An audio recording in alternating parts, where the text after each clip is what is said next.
Broadcasts of the City of Neenah Common Council meetings are produced by University Studios of the University of Wisconsin-Fox Valley. Neenah residents can get information about City Council meetings, City Committee meetings, meeting agendas, and other documents via the City website, www.neenahgov.org. Neenah residents can express their opinions about city issues or about these broadcasts by contacting the mayor's office, contacting their city alderman, or by completing the electronic feedback form on the city website, www.neenahgov.org. All public portions of the meetings are recorded in entirety and are not edited for playback.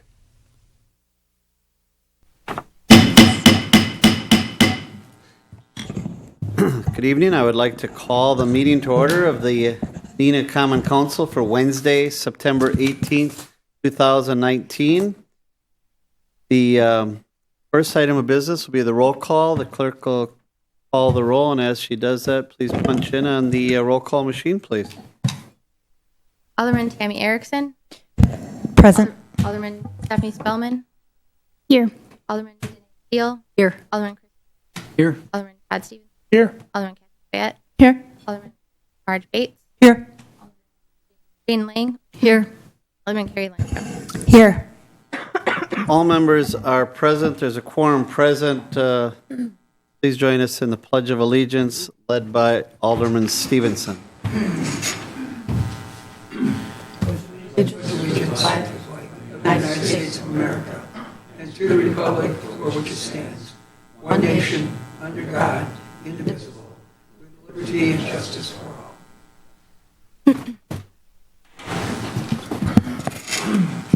All right. Before we get into our regular order of business, we do have one guest tonight, and we have posted it on the agenda. We'd like to welcome Ryan Roth here from the Director of Greater Fox Community Development, Greater Fox Cities Area Habitat for Humanity, to give us an update on the 2020 Rock the Block event that's going to be happening. Welcome. Good. Thank you. Thank you, Mr. Mayor. City Council members. A few new faces since I've been here last. Good to see many of you, all of you here. My name is Ryan Roth, as the Mayor said, and I just want to share with you for a few minutes what Rock the Block is and what we're hoping to do here in Neenah next year. And this isn't something new. This isn't a new program that we're just looking to launch next year. This is something that we've been doing for years, and we've been seeing a lot of success with that. And I just want to share that with you for just a few minutes. So Rock the Block is a neighborhood program where we go into large neighborhoods and look to improve the exteriors of those properties. We look to revitalize and improve the exteriors of those homes. So whether that's roofing, siding, vegetation removal, painting, porch leveling, you name it, exterior-wise, we want to improve the neighborhood, improve those residential exteriors in that home or in that neighborhood. We do up to $7,500 worth of work depending on the repair need. So it's very, we can do a lot. Most of that is paid for by sponsors. Up to $7,500. The homeowner has a small 10% down payment requirement. Is part of that, but we have sponsors and we have volunteers by the hundreds that come into the neighborhoods that we work in, and that keeps the cost incredibly low so that we can do an incredible amount of work for families there as well. So this isn't the first time we've been to Neenah with Rock the Block. We've been here 3 other times. I was just pulling some numbers together. We've done about 100 projects to date in Neenah, which is we've raised when we started spending, and we'll continue to invest over $1 million in the coming years in affordable housing solutions here in Neenah. So some pretty neat success. So I talk about Rock the Block series of properties. We also do new home construction. We do rehabs. We do home repairs as well. So those are all ways that we're investing in the neighborhoods here. It's the success we've seen has been quite great. We do surveys in our neighborhoods, and one survey was showing us that we surveyed the residents of that neighborhood after Rock the Block.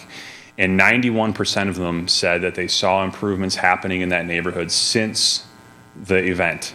And that's really the point of what we're trying to do. We're trying to create that spark which starts neighborhood revitalization in a neighborhood, and that carries on long after our investment and our time and our beautification has happened there. And really what it comes down to is a simple technique. I have a neighbor named Pat, and Saturday morning he goes out there and he mows his lawn. It drives me nuts because as soon as his lawn is mowed, I realize that mine now is incredibly long. So I have to go out now and mow the lawn. So it's a pretty simple concept, but it's that front of mind, seeing your neighbor make improvements, making improvements yourself. And Habitat allows for an affordable way to make those improvements for the homeowners. In addition, we've seen some pretty neat responses from I got a call from the chief of police in Menasha, and we were doing the Jefferson Park neighborhood, and he said, Ryan, something changed around Rock the Block. They do call statistics, types of calls they received from that neighborhood before Rock the Block and after, and they're seeing significant decreases from a year before to a year after, all across the board. Any measurement that they do, there are theft-related calls, ordinance violations, and so on. Areas you want to see a decrease, they're seeing decrease. Areas you want to see an increase, like suspicious activity, suspicious persons, they're seeing an increase, which is what we want in our neighborhoods, engaged residents that are willing to speak up if something doesn't seem right. So we're seeing a lot of success with that, and we're looking to continue that here in Neenah as well. So right now we have a Rock the Block going on in Menasha. It's an enormous event, 100 projects. We've been doing it for about a month and a half, and we have about a month and a half to go. So we're kind of in the middle of that. Maybe you've heard about it or seen some signs or seen some work, but we're looking to replicate that and bring that down here in Neenah. And there's a map included in your handout. And that's our proposed area that we're looking at and coming out. Here, we've done some visual inspections, and we've talked with city leaders, other community leaders, just getting an understanding of the lay of the land and the areas where we can make the most impact. And we believe that neighborhood, the area surrounding City Hall, really, this is the northwest side of that neighborhood, we can make some significant improvements in the neighborhoods around here. We've seen it before. We've done it before, and we're excited to look at doing that here in Neenah as well.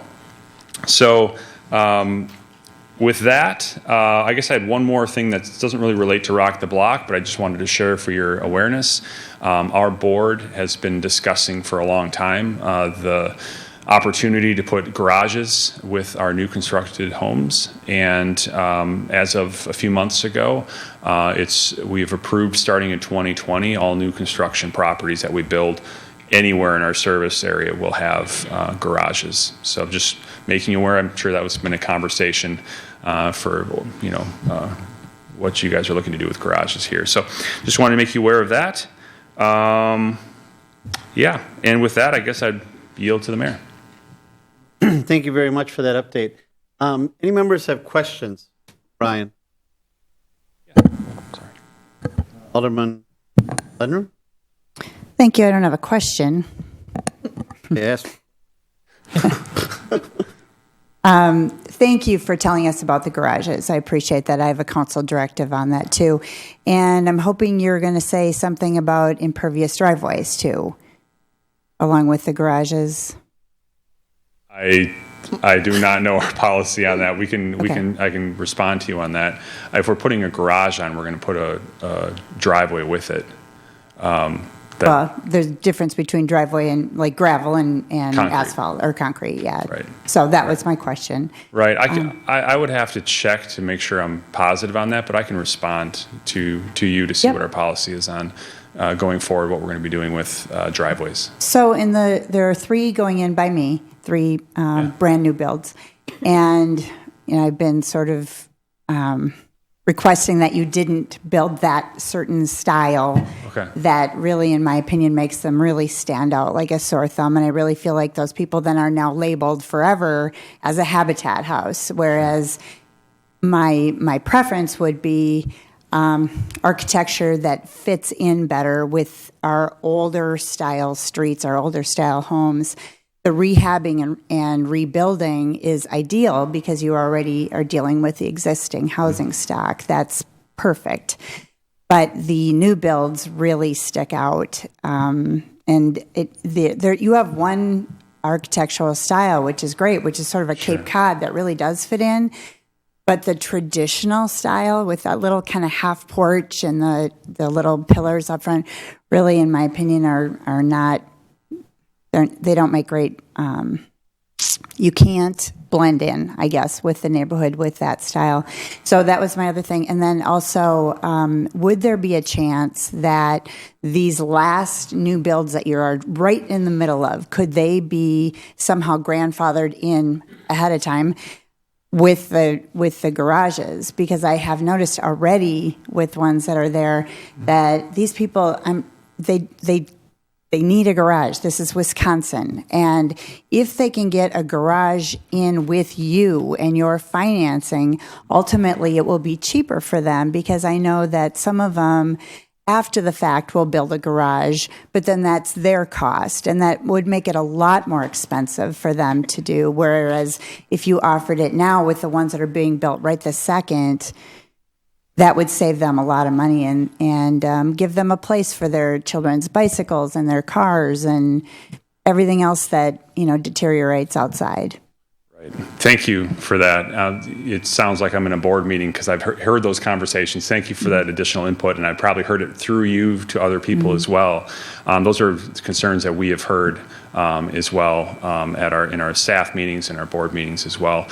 We look to build decent, safe, affordable homes, and when we look at that, unfortunately, sometimes when you add architectural style, it adds additional cost.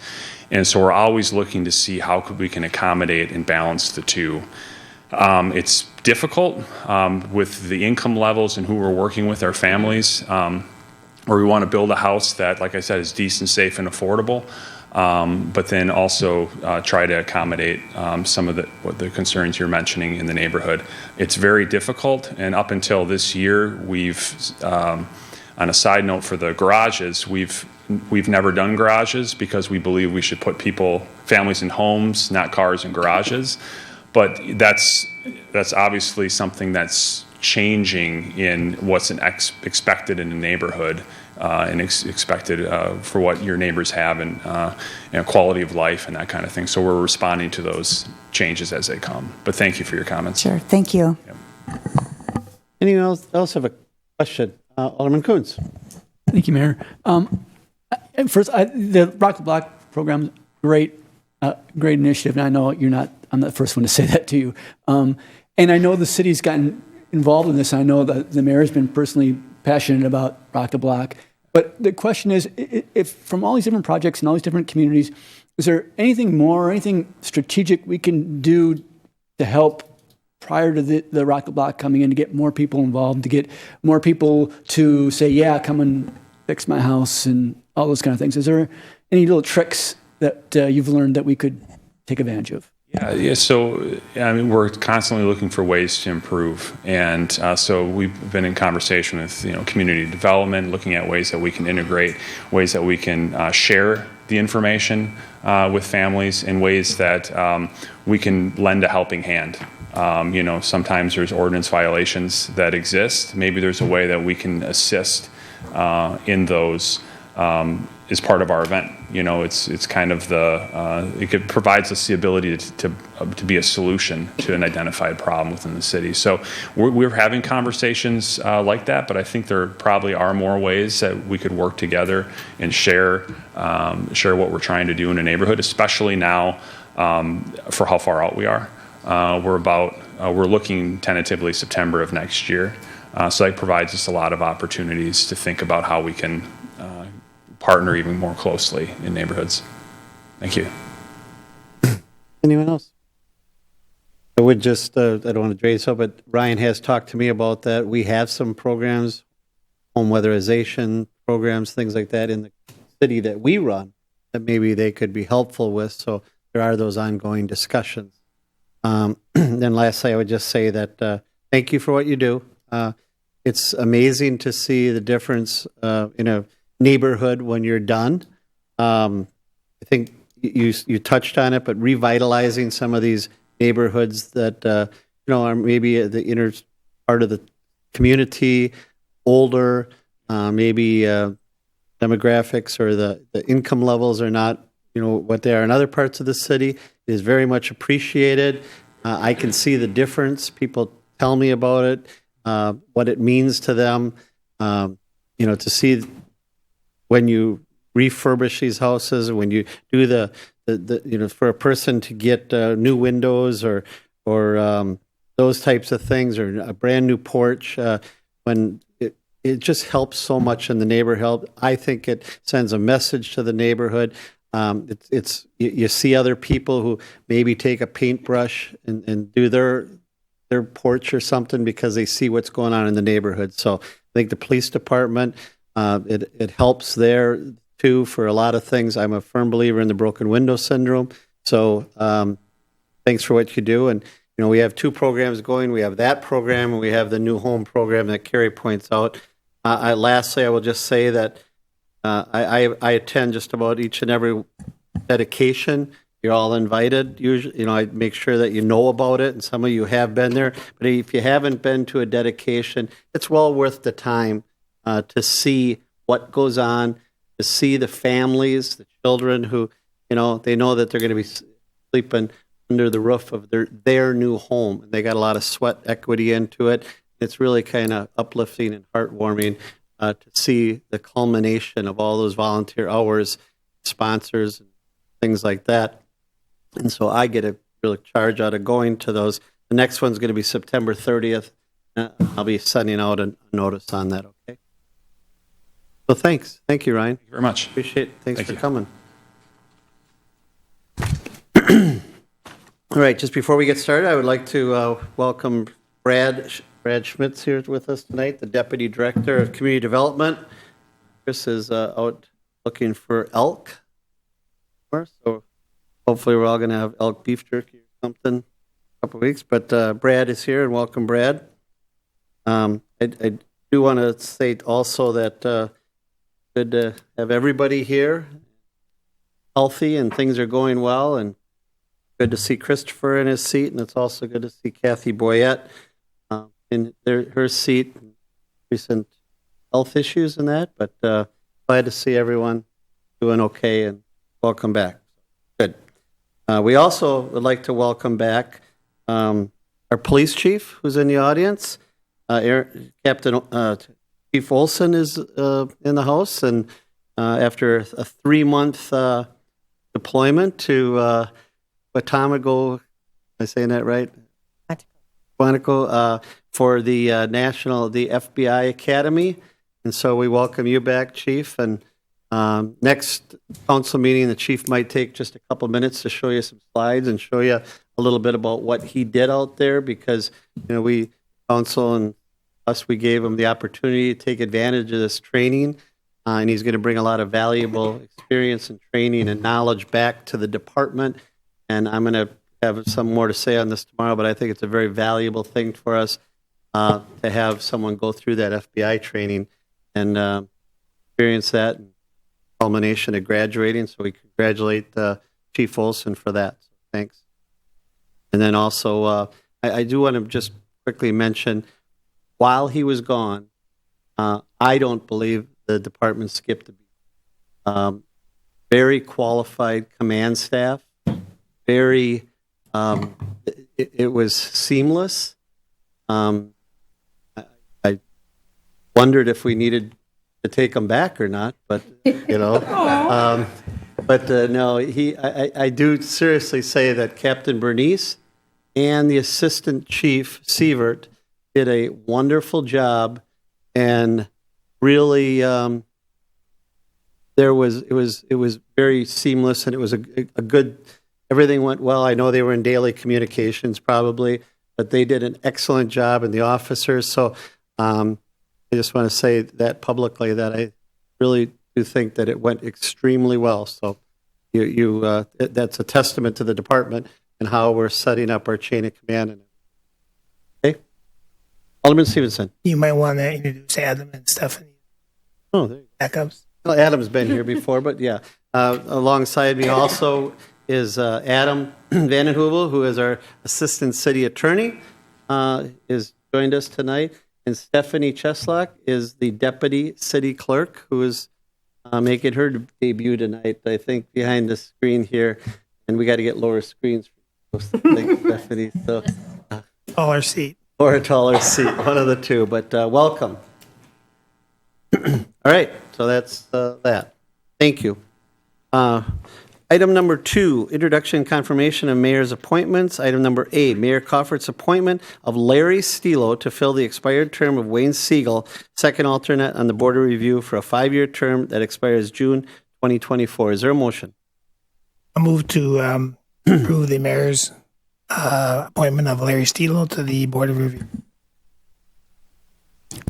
There's a motion Second. and a second by Alderman Lendrum. His information is on here. I know Larry couldn't be here tonight. Is there any discussion? Being none, all in favor of the motion, is there unanimous consent on the motion to approve Larry Stilo to the Board of Review? Is there any objection? Seeing none, that's so ordered. I always take this opportunity for folks that are listening. We do have about 4 openings on different committees. So if anyone out in the audience or anyone at home who's going to watch this program is interested in serving on a committee, either stop by and see the clerk's office or go online for an application. So the swearing in will take place in the clerk's office. We'll move on to item number 3, the approval of the council proceedings of August 21st, 2019. Is there a motion? Move to approve. Motion by Alderman Lundrum, Second. seconded by Alderman Erickson.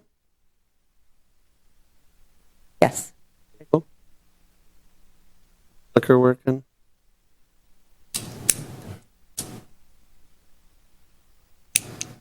My clicker down says the- Alderman Lang. Uh-oh.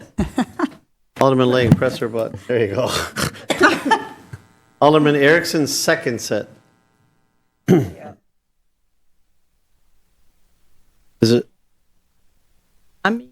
any objection to unanimous consent to approve the council proceedings of August 21st, 2019? Seeing none, that's so ordered. Item number 4 is a public hearing. The public hearing is to consider the proposed amendment to TIF Increment District Number 9, which will alter the boundaries of the district to allow for the attachment of the parcels on the northerly edge of the district, continue to support the rehabilitation and conservation of the industrial area adjacent to Highway 41, include additional investment to support redevelopment activities that may include acquisition, demolition, infrastructure installation, and site preparation, and may also include cash grants to owners, lessees, or developers for such purposes. I will open the public hearing on this item with regards to TIF District Number 9. Is there anyone in the audience who would like to testify or ask questions on this proposal? Declare the public hearing open. Anyone here who would like to discuss this? Comment? Anyone here who would like to comment? Seeing none, I will close the public hearing. Move on to item number 5, which is the Plan Commission, Public Services Safety Committee or the Plan Commission report pertaining to the public hearing. Item number A, Alderman Lang.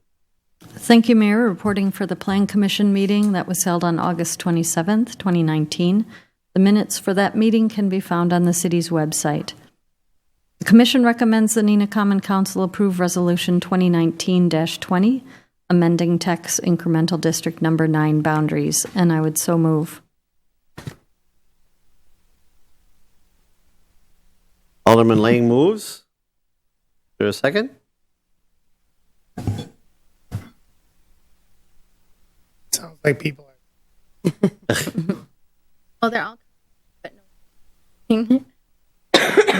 Well, who came up? Well, typically, whoever shows up then says he didn't show up for. Oh, You guys want I'll second There you go. the recording. That's a new methodology for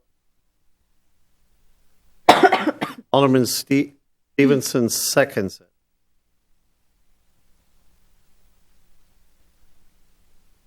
Lang, Alderman Stevenson seconds it. Okay? Hit the button again. I can do it. Everybody. But they should be. So shouldn't the first one just automatically pop up? That's what happened. Usually been. I thought maybe not. They do. Procedural change that we should. Yeah, Discuss. I got a meeting with Joe, so we'll. Yeah, we'll get that taken care of. Okay, so there's a motion by Alderman Lang, second by Alderman Stevenson. Director Schmidt, do you want to, I mean, this says a lot about the district. You want to, can you just give a very short, what this is going to do in the area that's involved so that folks at home who listen to what I said, I mean, maybe we can narrow it down for them where we're adding it. Sure. Ultimately, TIF number 9 was created in 2015 for the Menasha Corps headquarters. We did TIF amendment number 2 early this year for the Lawrence Junkyard acquisition. And this is ultimately I suppose actually the second amendment. The first amendment was Lawrence. This is for 55 Jewelers Park Drive. This is the former Plexus Engineering building. It's sat vacant now for a few years. And in conversations with the owner of that building, we've had some interest in the building. And one of the things that we found to be a deterrent for any tenants either to purchase the building or occupy the building has been lack of parking. There's really no ability to expand parking on that site. So TIF is really the only economic tool that the city has to assist in any either parking expansion or deck or any other building assistance. So that's kind of what the purpose of this amendment is. All right. Alderman Stevenson. Thank you, Mayor. So, Brad, I printed out Appendix A, Appendix C, excuse me, Appendix A, B, and C, trying to understand what the anticipated investment might be in the newly added areas. Where do I see that? So if you look at Appendix B and under project costs, which is the first large column, there's a number of columns underneath there. If you look at redevelopment assistance / incentives, so the projected development incentive for this project or for this property would be $55,000. Redevelopment assistance. Yep, in / Appendix B. incentives. I see the redevelopment assistance in 2019, 219,000. Yep. So if you go back and obviously you don't have the last project plan amendment that we did for Lawrence, that redevelopment assistance was roughly $168,000. So that $55,000 addition is specific just for this amendment. So for this, so the former Plexus building. Okay. So does that, what that means that the city is going to participate in $55,000 a year of incremental or of investment payback based on increment improvement. Correct. So what is that? So that's 55. I'm trying to understand what this addition is going to ask for from a city participation. And based on your answer, it looks like from 2019 until 2032, you're going to ask for $55,000.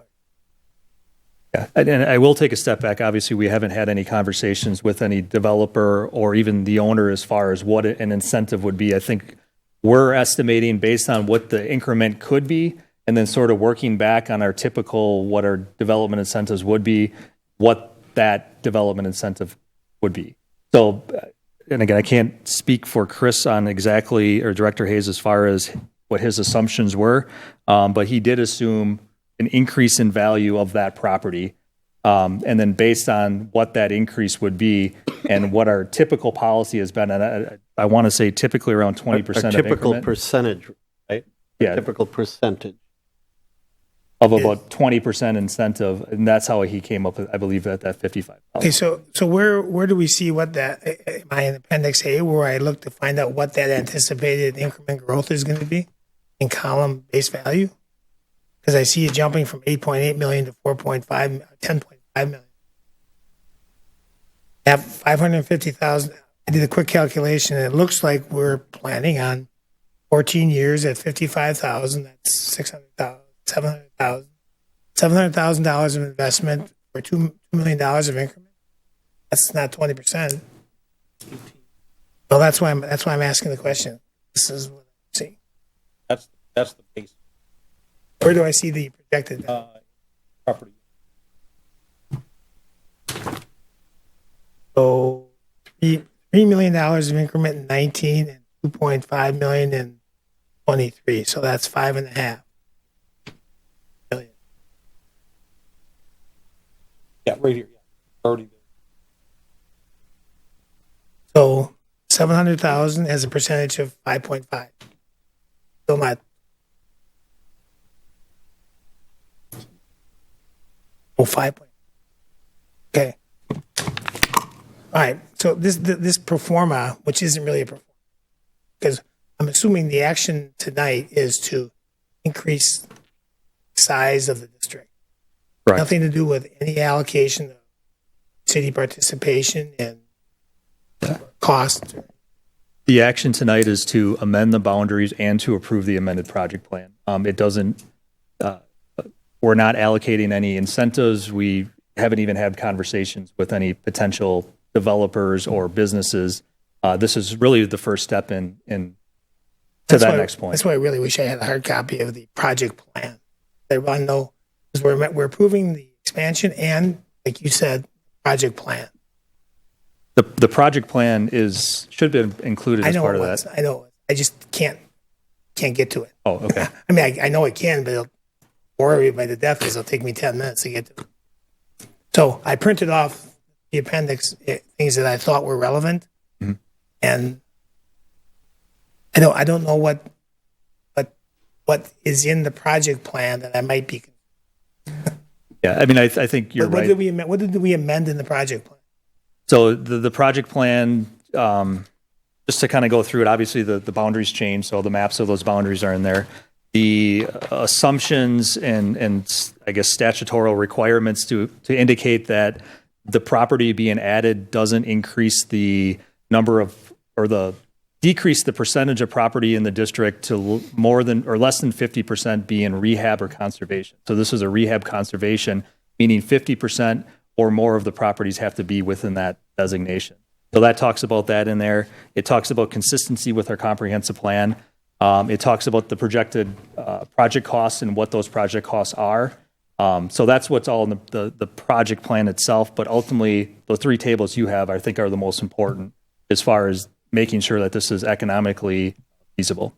Well, yeah, absolutely.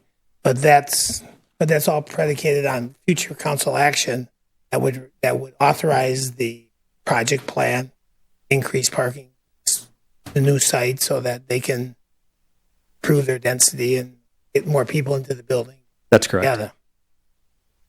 All right. Well, okay. So as long as we're not being asked to take action on the investment plan yet, all we're doing is adding this to the district to then bring something back to the committee. To do that, I would like to have a hard copy so that it's not for you. Yeah, I'm running out of paper and toner. Yeah, ultimately, the expansion of the district really doesn't do anything. It doesn't, unless there's some development agreement that would include incentives. We're just making predictions on what could happen based on sort of initial conversations we've had with. Fair enough. Thank you. The question, Alderman Bates. Thank you, Mayor. Two of them. Might as well just keep at this one page. So if I were to understand, the base value at 8.8 was for the Menasha packaging area, and then we're making the jump up to 10.472 on the base value. And that would that be the inclusion of both the former Plexus and the car place? Is that what That's that jump correct. is? Okay. So that I understand that. So that's where we've done the increase in size. So the 3 million, the property increase, incremental increase, and the 2.5 million, are we assigning this, both of those to this, or do we see that this could be expansion on the car place? I believe the 3 million, and Mike, correct me if I'm wrong, that is for the junkyard Got it? with projected increment. Okay. And then the projected increment due to this is just, Again, I think based on initial conversations we've had with the owner, it could be in addition, not additions to the building, but rehab within the building that could increase value. Could be a parking structure that increases value. Okay. So again, just based on kind of what we've heard, we had to make predictions on what okay. those potential value increases would be. And as Alderman Stevens said, that's not set in this particular thing. The other question I had is going again to this payment. Have we in the past, was it with Festival that the owner of the building as opposed to the owner of the operations of the building? I mean, if you've got a landlord case, it's the landlord that that has to do the updates, and then they're the ones that get the TIF money back. Yeah, I would believe we would work directly with the property owner, Right. not necessarily the tenant. Obviously, we would want to work with the tenant to understand sort of the work being done to the building. Suppose we could work out any development agreement we could do is between the business or the property owner. And I guess my question would be is if whatever reason the tenant decides to leave, it has a 5-year lease, 10-year lease, sometimes they're 20-year leases, which would be great. And there's no way that they can hit us with the dark store, I'm going to have my taxes go down because it's no longer a viable place. Yeah, and I think with any agreement, we'd get into those details about protecting the city's investment. Right. That's why we typically do is pay-as-you-go developer finance TIF. So if they're not meeting any minimum, value increment, that we wouldn't necessarily have to pay them that incentive. So we would deal with that and obviously protect the city and include that information in any development agreement. My last question is, seeing that it's situated close to the slough like that, I'm sure they're going to have to deal with more DNR regulations with runoff from parking lots and things like that. So that's going to be part of their challenge, isn't it? Potentially. I mean, it really depends on who the tenant is or what the request is or what the project is. It's a tough site, as far as any expansion of parking. There is nowhere to expand. So if they're meeting any thresholds that require DNR approval, obviously they have to issues. Thank you. Thank you. I'll just interject here. When Chris met with me on this, this is the first step to allow them to explore these development agreements with the owner of the property and also potential tenants. And Chris was quick to point out to me, if there is no increment in the future years, there will be no incentive payment. So that will come back to us. You folks will then get the opportunity to see that agreement, make that determination if you want to move forward.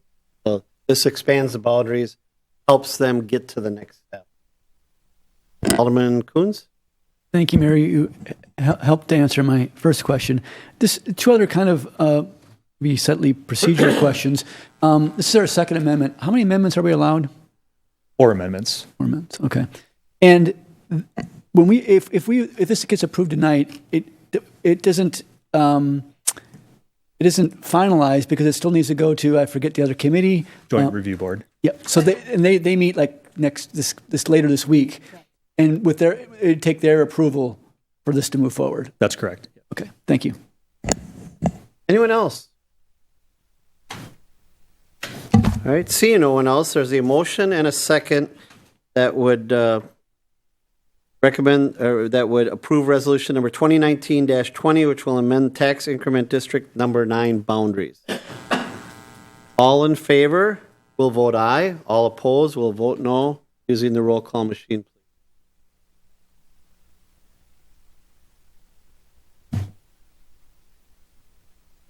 That motion passes 9-0. That concludes my report. Thank you very much. Item number 6 is public forum. Public forum is an opportunity for any member or any visitor to speak to the council on any topic that they would like. All we ask is that you give your name and your address so that we have it for the record. Make a statement, ask the council a question. Whatever you'd like, topic you'd like. Is there anyone here who would like to talk on the public forum, during the public forum? Okay. Then I speak or I speak now?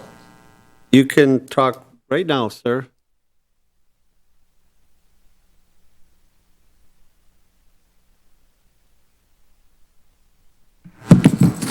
Thank you, Mayor and whole council.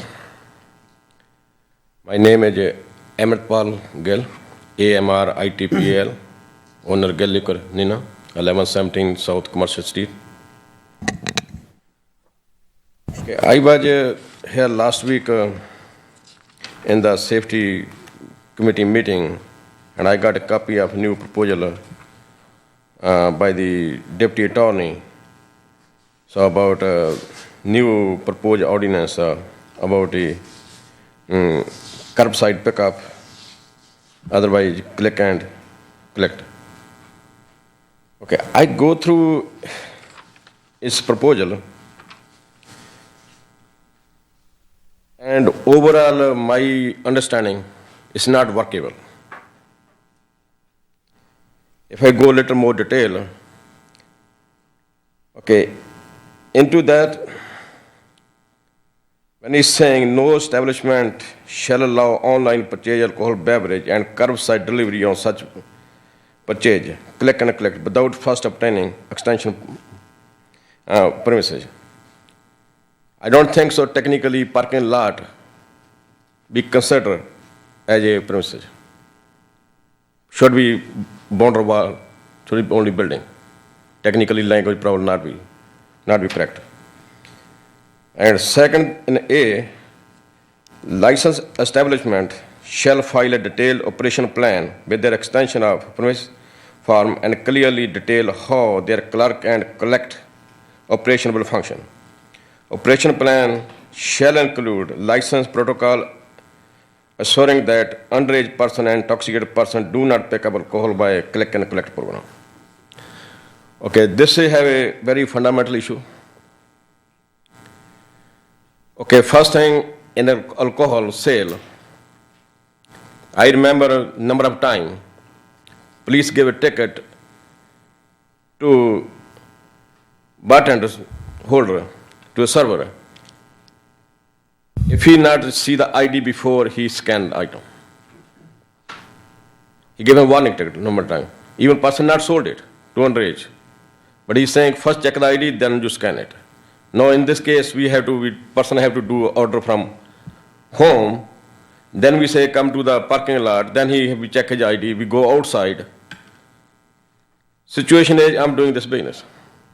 I know everything about this business. This is totally impossible. Impossible means we're not trained for that. To somebody sitting in the driver's seat, he's drunk or not. We only assume when somebody walk in the store, how he walk, how he talk. If he not walking out properly, then you see sometimes people have a medical issue. Some people say he got a stroke. Then we see what the situation is. That's basically fundamental. We not trained to go check somebody sitting in the driver's seat. I don't think so. Even police officer stop somebody on the road, simply assuming he's drunk or not when he's sitting in the seat. He ask him always come out of the road, walk him in the line. We're not going to do that thing. It's impossible. This whole proposal, what I'm saying, based on this one, somebody sitting in the car seat and drunk, and in this situation, in this environment, if we say no, be out of the store.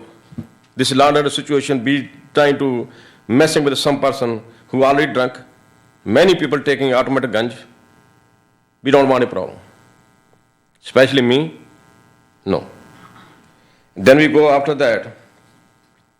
Failure to license and provide a detailed operation plan and the extension of premises, applicant shall be jailed in the city of Neenah. This is not a possible, what I'm saying. This, we cannot trade person, we cannot have a plan, this one, we cannot do that. Okay, after that, number 3, each click and collect transaction must be captured and retained for 30 days. Image and license plate body of the vehicle into which the order is being loaded. Additionally, an image of ID card purchaser must be captured, obtained for 30 days. How it is possible? We go outside in the car, we take his photo ID, we take 30 days ID. How much time it take? You think how much time we will mess with the person? It's not workable. That's okay. Idea is good. Nothing to do. Have a discuss, but it's not workable. And most people, when they come to the drive-through, they will be drunk. If you go number 4, pick up and click and collect order shall be between hours of 8 a.m. 6 p.m. It creates more dispute for time. There shall be minimum 4-hour waiting period between order time and pickup. People, when they call, even somebody call the pizza, how long they will wait? When people drinking, they want how long they take. They think we wait 4 hours. It's not possible. It creates more dispute. Order placed after 2 a.m. cannot be picked up until the following day. If drunk people sitting in the evening 6 o'clock, 7 o'clock, they call, I'm coming to pick up. You think we can stop it? We will fight with them? It's not possible. It's not workable. So then license operator delivering a click and collect item to the vehicle must verify all occupants in the vehicle who appear age of the 16 and 21 age of the dependent and occupant. So it's not a possible at all. We gave a service to people. I have people come, disabled people, sitting in their car. They wait, nobody in the parking lot. Then they call me. I go out, take a money, take a item, put in a car, give me change back. They know how to do this. That's not a problem. We gave a social service. But in this one, if somebody drunk this one, no, that's not possible. I can't mess with the people. Number 8, license operator shall report his manager any purchaser who shows sign of alcohol consumption, and in conjunction with the manager shall assess the sobriety of the purchaser and purpose of the approving the drawing.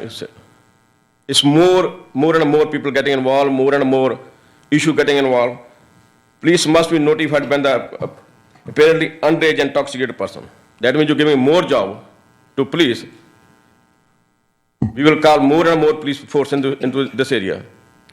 And instead of they're dealing with more drugs, other crimes, they may not have extra manpower to do that. Mr. Gill, you're over your 5 minutes, and I know you're directly impacted like this, so I'm going to give you a little bit leeway, but a couple more minutes because there are some other people. So if you can be succinct. Thank you. Well, go ahead. You can have a couple more minutes. Go ahead. Okay. Number 10. Pickup area for collect and collect purchase shall be clearly defined with visual marking, sign, and barrier must be within 100 feet from the pickup door. I don't think so. Deputy Tony, when he writing this language, we have a 2 liquor store out of the grocery store. We have a 150-yard foot parking lot. We not even qualify for that. We don't have a 150 feet parking lot. It's basically not for us. Not sellers, not me. We don't have 150 feet parking lot. It's not simply for us. Okay, that's fine. If you want to help the grocery store, they have an idea, different story. But I don't think so he did properly. But may not take his discount because we got a small business people, self-employed people. They don't have that much establishment. They can't qualify into that. And I take care about my time, what I have. In my situation, this, if intentionally we want to help a bigger store, bigger volume, they got a million item to sell, they got making $1 million. I don't think so they need city support. So city need to be taken in mind, everybody. We also pay the tax. I'm not behind in any tax. They also need to my security, my establishment. They also need to name the so this is not workable. This is not possible. This will create more atmosphere, more messing with the drunk people and out of the parking lot and out of building. So I will not do it. I will not even apply that. It's not when I have 150 feet. I will not win into that. And still, I will not into the go have a more. Even I drink. I'm selling alcohol. I drink, but I'm not to promote it. In my opinion, every alderman, that's basically your responsibility how you run your city. I don't want it to have more alcohol on the street. I don't want more promotion to alcohol and tobacco. Need to do everything to curb it. I remember one time, post-graduate wrote a story about Neenah and Menasha, probably 3-4 years ago. He make comparison of both cities. It's not only say one river divided, then he make whole list of that, how much difference between. How Neenah itself obey that laws, how make that laws, how Neenah was a city great. We need to make more and more city great, but I'm saying not a Fox Valley is a Duncan city. We need to not to go into that. So my request, please decline it. So now to go into the promotion of the alcohol and tobacco. Thank you. Thank you for your time. Anyone else like to speak to the council during the open forum part? Welcome. My name is Kurt Gilhart, 539 Mary Lee Drive in Fond du Lac. I am the store director at Festival Foods. Just want to talk briefly about the click and go situation. First off, if you have any questions, that's what I'm mainly here for tonight, is to answer anything of that nature. But just to let you know, there is a 4-hour delay from the time that they place the order before they can actually come and pick up the alcohol. So that deters anyone that really is thinking about wanting to get alcohol in a very quick and short period of time by using this system. Also, the program's designed for families, moms, things of that nature, to be able to use it as a convenience to be able to pick things up while doing the rest of their grocery shopping. So I just wanted to share those couple of things with you. If there are any other questions, please let me know, and I'll do my best to answer them for you. All right, thank you. Anyone else like to address the council?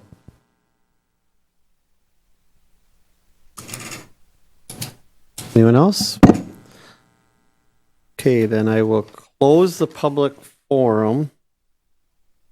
Item number 7 is Mayor Council consideration of public forum issues. Is there anyone have a question at this point or a comment? So it comes up if someone would like. If you have a question or comment, go ahead. Alderman Boyette. I just have a quick question. So I understand, like, Festival has their own policies, Walmart, Pick and Save, everybody's going to have their own policies. And you're saying there's a 4-hour delay, and I think that's pretty standard with the others. Some other retailers have specific policies with minors accompanying the adult. I'm wondering what Festival's policy is on that. Come on up. Kurt, can you come up to the microphone so that... Because we've met with Walmart. They've come to us, so we know what their policy is. I'm just curious. The person will be at least 18 years of age and will have a license through the city in order to be able to deliver that alcohol to that vehicle.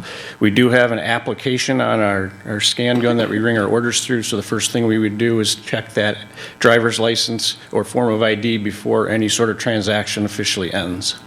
At the minimum, as I understand it, at the minimum, their policies are going to have to mirror law. Correct. The ordinance is more strict than Festival's policy, than Walmart's policy, than Pick and Save's policy. And then that was where I was going with this. I wanted to know his policy because then I also want, I guess, it to be known that your policies are great and we appreciate that you're doing due diligence, but we will follow whatever policies the city does put forth with that. Yeah, so. That's what I'm trying to get at. So anyone, in order to do this, has to meet our minimum qualifications.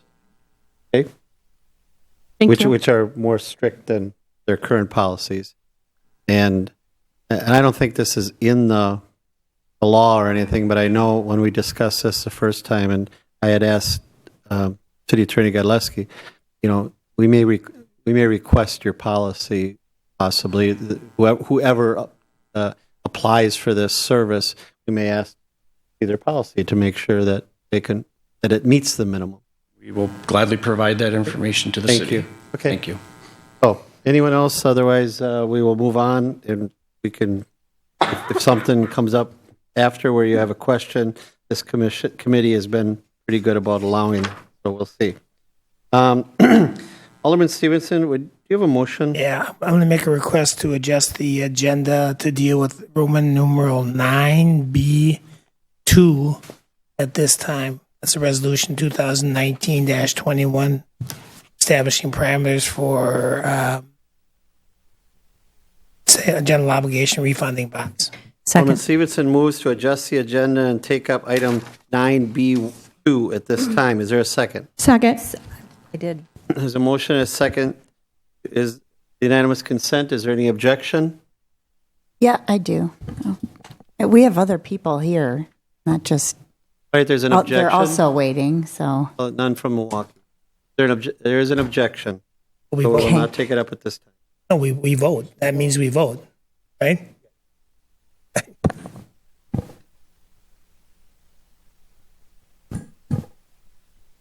Take it up. I have that prerogative.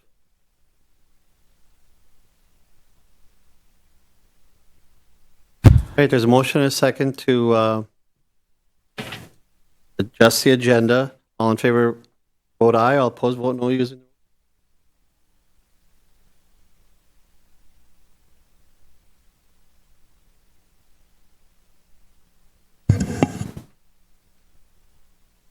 All right. All in favor of adjusting the agenda that a guest from out of town can work his way back to Milwaukee, signify by saying aye. Aye. Opposed, no. Nay. That motion passes. That is now before us. A call on Chairperson Bates. Erickson. Erickson, I'm sorry. Chairperson Erickson for the report of that item. Thank you, Mayor. Reporting out from the Special Finance and Personnel Committee meeting of Wednesday, September 18th at 6 p.m. Item number 3, resolution number 2019-21, authorizing the issuance and establishing parameters for the sale of not to exceed $1,550,000 general obligation refunding bonds. And I so move. There's a motion by Alderman Erickson. Is there a second? I'll second. Seconded by Alderman Stevenson.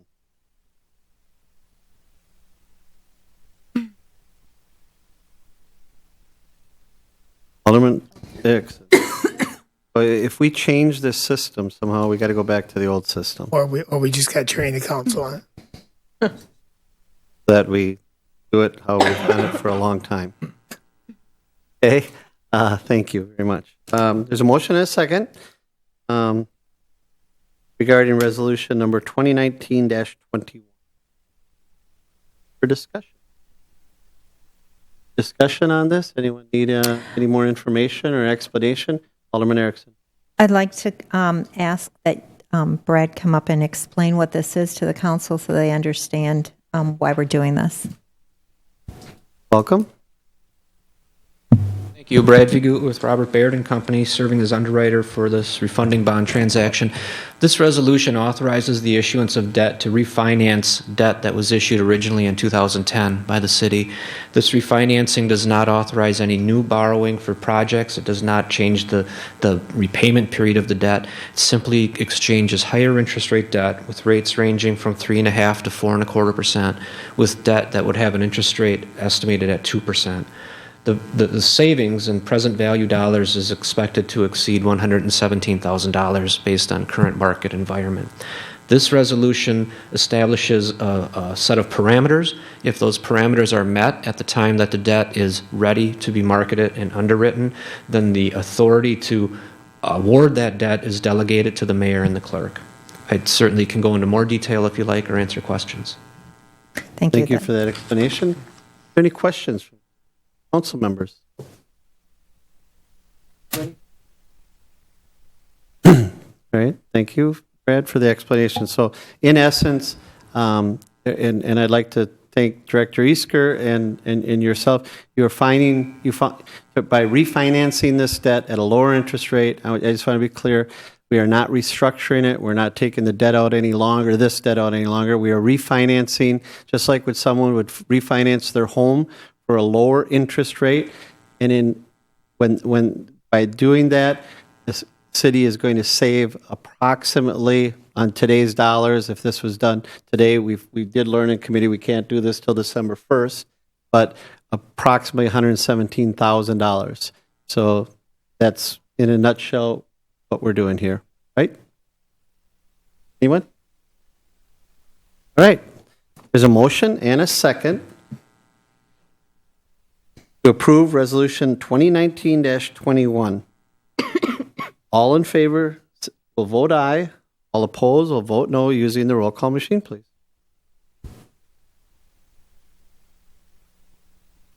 That motion passes 9-0.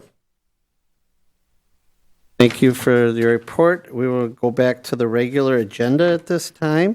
Mayor, could I just, as I look up at the screen here, it says 9 yes, 1 did not vote. I'm just. The mayor. That okay. Usually the case?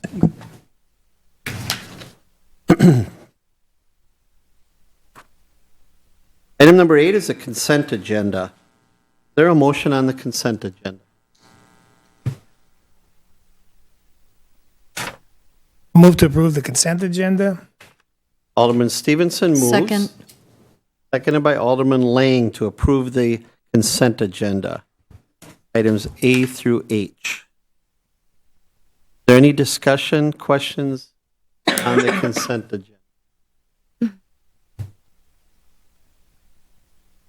All right.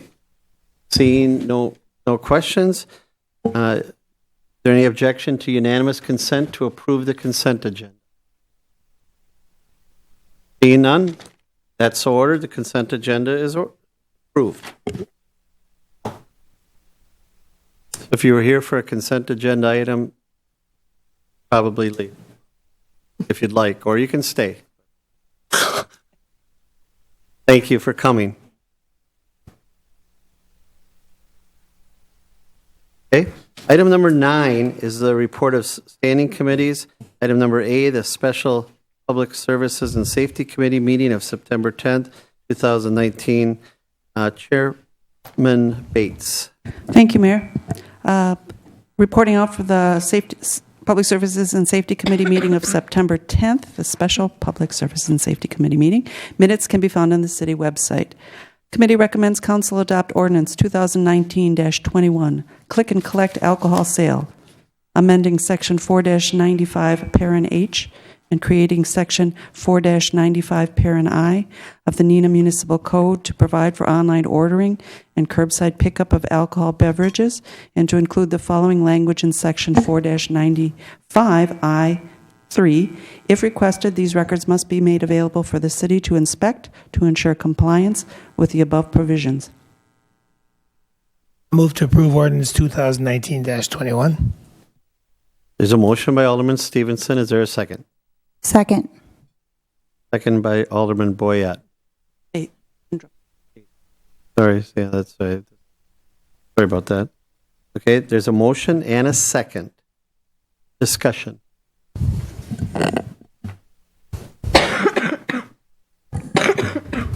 Alderman Bates. Thank you, Mayor. On everyone's desk tonight, there is a memo from the Public Health Department, Winnebago County Health Department, who are, in a nutshell, recommending that we do not pass this. Summarizing it, U.S. Centers for Disease Control and Prevention recommends community restrict alcohol outlet density. They mention that alcohol is already accessible in Wisconsin communities, and Wisconsin's binge and excessive drinking rates are among the highest in the nation. Click and collect alcohol sales would make alcohol even more accessible in Neenah, and this much accessibility or more accessibility seems unnecessary. I also want to add in, beyond this, medical research is being done showing that alcohol is a contributing factor to many cancers, and one especially is breast cancer. So I am going to be voting against this. Right, Alderman Lindrum. Thank you, Mayor. I really struggled with this one. I see both sides. I'm actually really proud of our conservativeness when it comes to alcohol in the city of Neenah. But on the other hand, I have been talking to residents who have maybe young children or children with special needs or other issues. And the 4-hour delay, if you want to call it, makes me feel better about it. You can't just drive up. Now, Mr. Gill is absolutely correct. I don't think anyone even with a bartender's license can adequately assess whether a driver, let's just say the middle of winter, and they've got their hood up and it's freezing and the person has the window cracked. I don't think you can assess whether that person is impaired or not without. The police have like 3 tests they do for field tests. So I think that's going to be disingenuous, I think, to think that they can actually do that. So I am also taking comfort in that the police at some point will do periodic stings of these. And so that made me feel better, along with the 4-hour delay. I guess the development, I want to encourage development. I want to encourage businesses to come to Neenah. And I also know that the demographics are changing, and I want to give our younger workforce the conveniences that they're looking for. So I will be voting for this. Thank you. Thank you. Alderman Steele. Yes, I read also this letter from the Winnebago County Health Department, and one part that struck me was about that research shows that when alcohol becomes more available, rates of alcohol-related disorders and crime increase. And I'm wondering if I did not see any provision in this to gather the information, if we approve this, about what happens to alcohol-related disturbances and alcohol-related traffic accidents. And I think that's really pertinent information. And I guess I'm concerned about that. If we don't have the information, how are we going to know how it's affecting our community? And then the second part of that would be that they mentioned that communities can't easily revoke this privilege. And what if we do notice a significant increase in alcohol-related traffic accidents, for instance, and we want to revoke it? What would be the process for doing that? How difficult would that be? So to answer your second question first, it wouldn't be difficult at all. This is an ordinance, and you, as the council, can amend the ordinance or repeal the ordinance at any time. It might be difficult logistically in the sense of rolling out, and difficult for community members in the sense of if they get used to something and then we take it away. So that might be difficult, but legally it wouldn't be difficult to repeal this at all. As to your first concern, police keep track of alcohol-related incidents. I believe either Assistant Chief Sievert, I think it was him, one of the captains gave a report not too long ago to the Public Service and Safety Committee about all of the crime statistics. So they are keeping track of that. And that wouldn't be something that we would put in the ordinance. That would be something that you at any time can request the chief or his designee to come and report out crime statistics to you. Every month we do get those reports, lists all the instances, including alcohol related. So, right. I guess what would be pertinent would be to look at alcohol related incidents before and after this ordinance, if we pass the ordinance. And I would be in favor of designating a time frame to look at that, like, within a year of if we pass this, that I think it would be helpful for the council to be able to look at that information and look at previous years, look at any trends, if there are, in alcohol.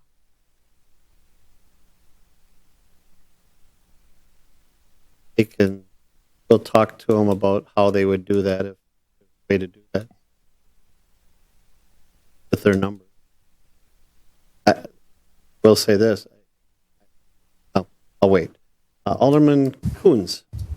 Thank you, Mayor. I happen to be in favor of this because I think it just recognizes the new way people purchase things. It'd be almost like saying, "Hey, no one can do any online purchases in the city because we want everybody to buy local." That'd be great, but it's just not how things are done. And we have to recognize how things have changed.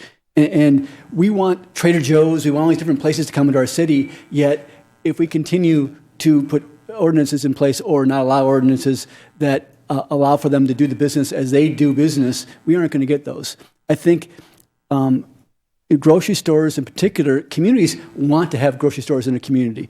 Menasha went through a whole lot of work to try to get one in there because everyone uses them. They bring a lot to a city. And so I would hate to start losing them because I could just move over and be in the town here without all these other rules, and we have ability to run our business and as where it works that people want to use. And this whole idea about drunk driving and all underage. This is the only place that you have to wait 4 hours before ordering and getting it. Nowhere else do you have to wait at all. This is the only place where you have a physical record of the car, the license plate, the people, their driver's license on record, physical on record. If you were stupid enough to try to buy alcohol while your picture is being taken in a car with a license plate on it that is all being kept on file, boy, that'd be great. You'd catch a lot of people that way because this is not the place where people are going to abuse this because of those particular things in place. So I'm not worried about that because I think I bartended. I'll tell you what happens every day in every city. People come in, order drinks, drink them, and drive home every single day in our city and every single city. And they don't just have one. Some people do, but most of them don't have one, maybe 2, 3, 4, 5, 6. They have a lot because but they make money on selling drinks to people, and they happen to drive home. We don't have a great public transit system here like we do in other cities. People drive home every single day. If we're worried about drunk driving, we're looking at the wrong place. Start at every one of our bars in the city. But I do have an issue with the ordinance, and that is it's cumbersome in 4 ways. And I have a couple of questions here. One is it goes from 8 a.m. to 6 p.m.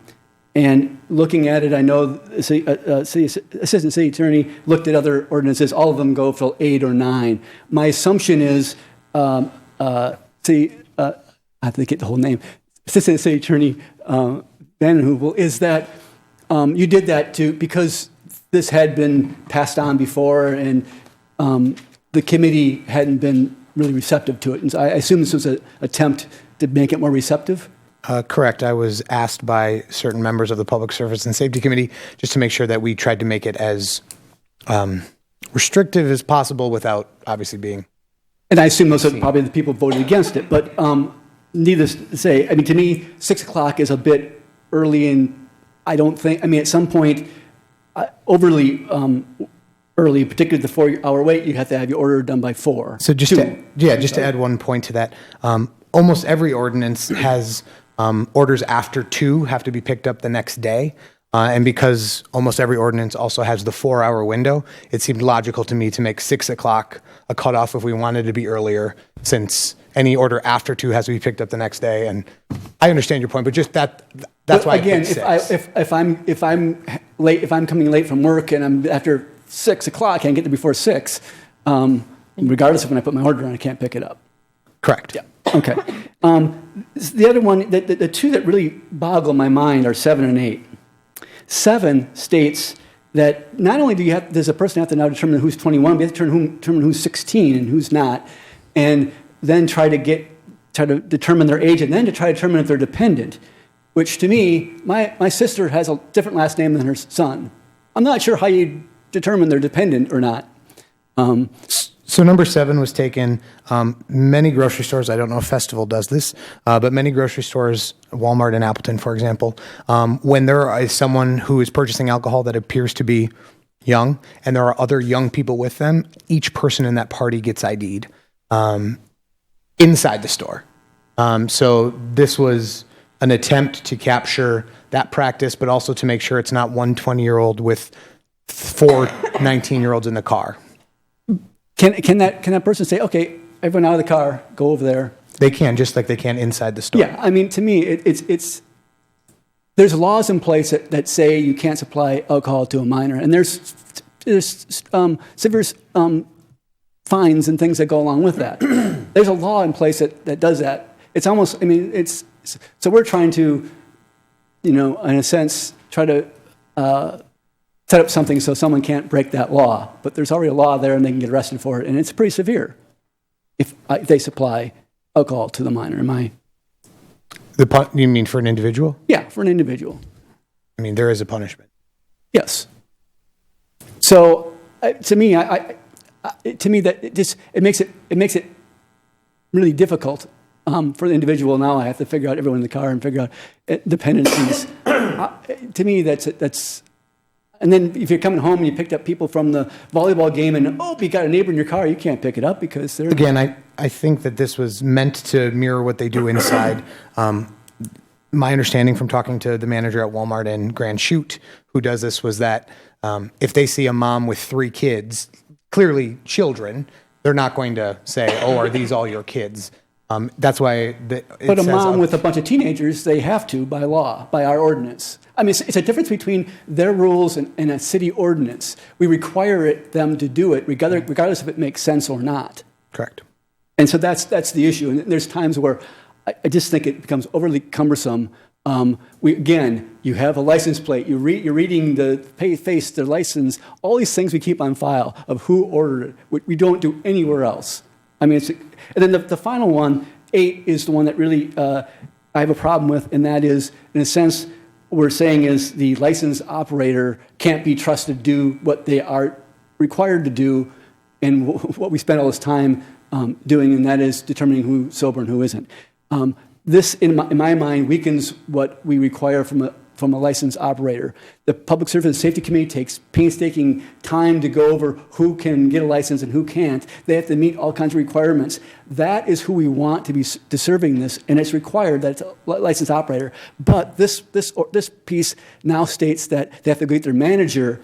And I don't know how this conversation is going to work. Excuse me, I think you might be drunk. I'm going to get my manager. I'm going to have to go determine together whether you are or not. I mean, it's impractical, and I think it weakens the requirements that we place on licensed operators by stating that they have to go get someone else's permission. So number 8 was taken from other ordinances that have the same language. I don't have the chart in front of me that I provided to the committee. I think there were 2 out of the 6 that I looked at. There were 2 others that also require the licensor to go speak to the manager. It's just one I look at that being, again, overly cumbersome. And I guess if I'm Festival or something, I'm going to make all those operators managers as well and just get around it that way. I mean, it doesn't. But again, it's just these little pieces in here. Given that, I'm gonna make a motion to amend to change item 4 from 8 a.m. and 6 p.m. to 8 a.m. and 8 p.m. And move to eliminate items 7 and 8. You want that all in the same motion? Correct. Okay.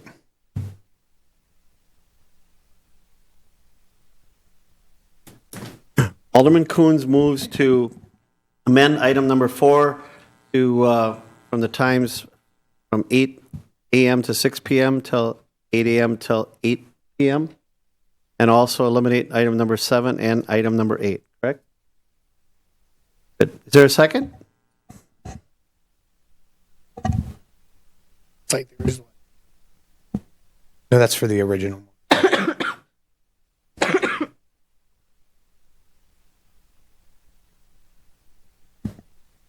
Is there a second? I'll second it. Alderman Stevenson seconds it. So the motion is, I'm going to state it once more so we're clear, to move the times from 8 a.m. to 6 p.m. to 8 a.m. to 8 p.m., eliminate item number 7, and eliminate item number 8 in the proposal. On the question, anyone? Any have comments or question on the amendment? Todd.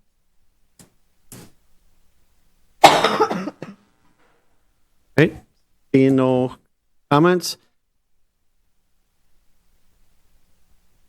I called out the second. Alderman Coons motioned. Alderman Stevenson second.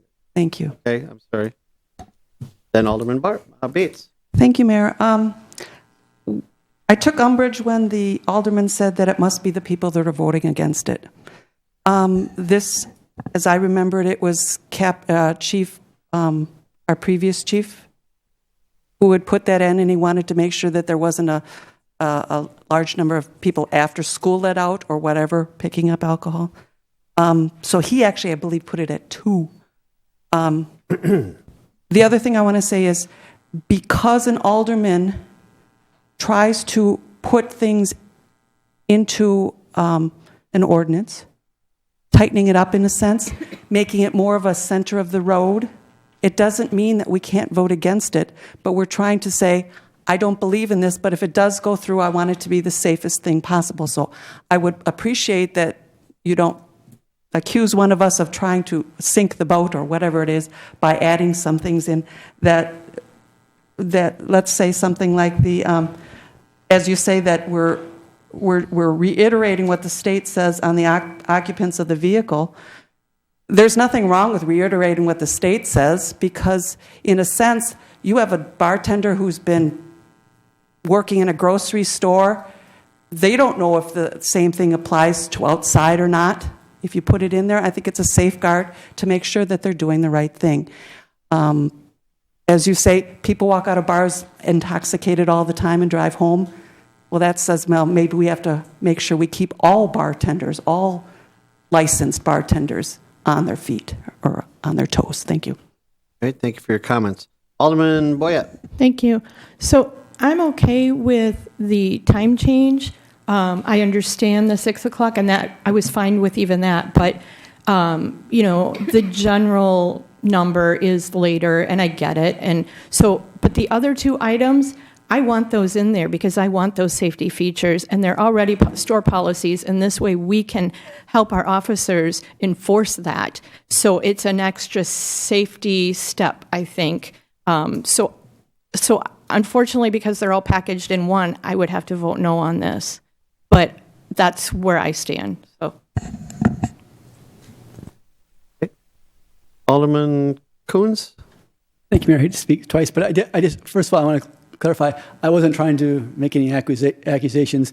My comment about, we try to make things palatable to people or make them, or try to find some middle ground.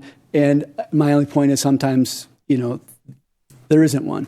I appreciate that on this and, other maybe controversial issues that there are people on different sides and that we have a debate and we talk about it. Because I think, as people know, I like to talk. And so I think as we talk about things, that's good. That's good. We communicate it, talk it, that we will disagree on things, and that's fine. I think it's worse when when we all agree and there's not much to talk about, and we just kind of click through it, and it's like, well, these guys even working on it? So I appreciate that there's differences, and that I think that's great. I think that gets us to a good middle road of things. And so I guess that's, and just one last thing. I think the comment that this is what the state does, it's not, I don't think it's what the state does, it's what the grocery stores do, which they can or cannot, if they choose not to, like I go to the store all the time, and if I buy alcohol, they don't card me.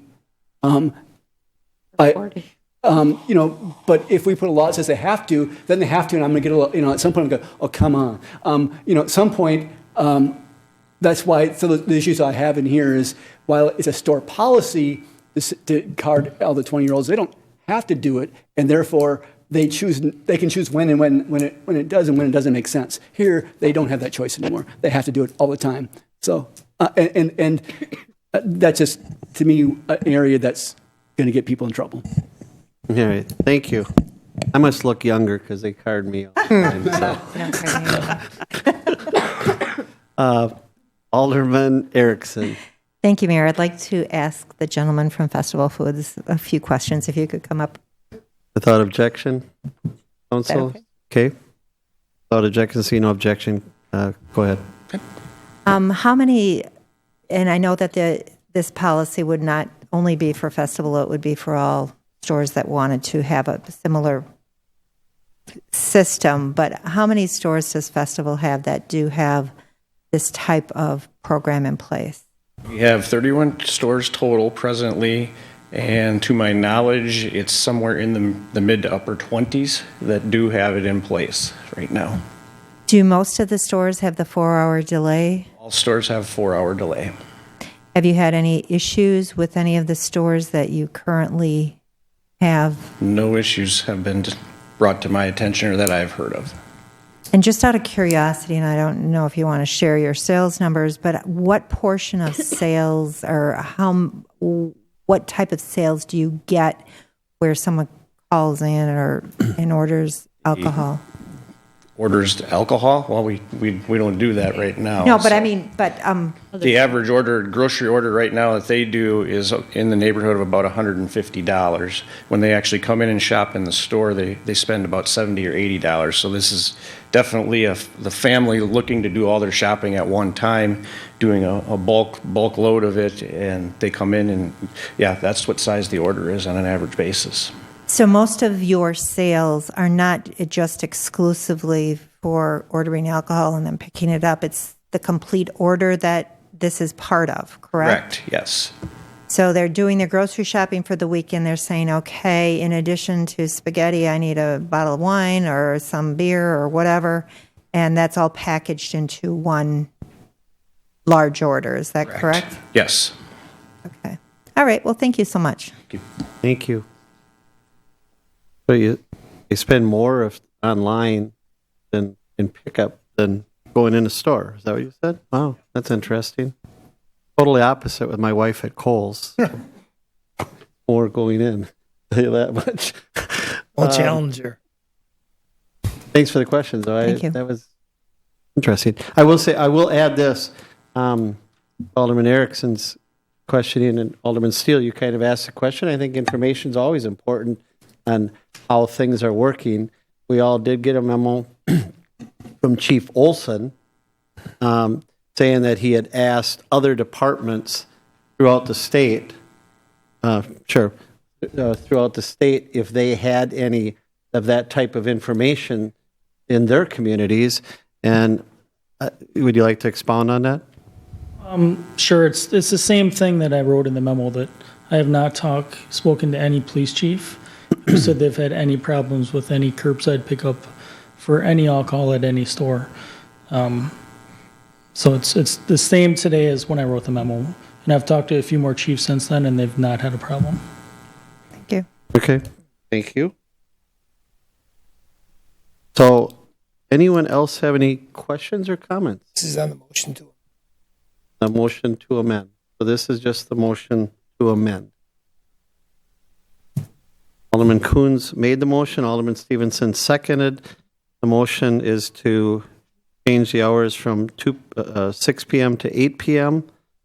on the ending time, and also eliminate item number 7 and item number 8. Correct? Correct. All in favor, vote of the motion. Vote aye. All opposed, vote no. Using the roll call machine, please. That motion fails. 1 aye, 8 noes. Brings us back to the original motion. Any other comments, questions, or amendments? I was on to talk, but I don't know where I went. Alderman Boyette? I just basically want to make something for the record, because I've had a lot to say about this over the course of time. with the letter we got from the Public Health Department and some of the other things that were said this evening, this is not adding a location. So that whole bit of information that we're having more places to obtain alcohol, that is not true. We're expanding an already licensed facility. So I don't agree with that statement. It's not bringing more. It's just a different way of purchasing it. It's not adding another location. The other thing is, we're very competent on this. We've spent a lot of time. We have good people that have used resources and done their homework. And I think this is a very good start. We may have to come back and fix some things that we weren't aware of that didn't come to mind during this, but this is a good start. And I also, I have confidence in our abilities to do this and do it well. I'm going to say it, I just have to because I won't go home and sleep if I don't, but we give a liquor license to pharmaceutical businesses, and we have a bigger epidemic than drinking and driving right now, and that's opioids. And we can pick up our OxyContin and all our other drugs, and we can get a six-pack, or we can get whatever the liquor store has and take it home with us. I have a bigger problem with that than a gas station selling a six-pack of beer or this click and go or whatever the name of this is where you drive up and have a 4-hour delay.